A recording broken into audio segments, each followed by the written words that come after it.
My Deepavali home decoration is so nice. Today our home ನಮ್ಮ ಮನೆಯಲ್ಲಿ ಲಕ್ಷ್ಮೀ ಪೂಜೆಯು ಅತಿ ವಿಜೃಂಭಣೆಯಿಂದ ನೆರವೇರಿದೆ. ದೀಪಾವಳಿಯ ಎಲ್ಲ ತಯಾರಿಯನ್ನು ನಾವೆಲ್ಲರೂ ಮನೆಯಲ್ಲಿ ಒಟ್ಟಿಗೆ ಸೇರಿ ಮಾಡಿದ್ದೇವೆ.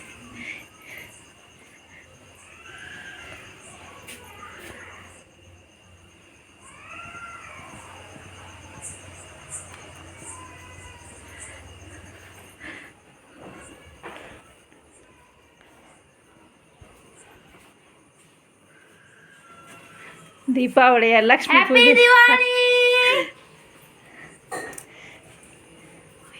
ದೀಪಾವಳಿ ಪೂಜೆಯು ಅತಿ ವಿಜೃಂಭಣೆಯಿಂದ ನೆರವೇರಿದೆ.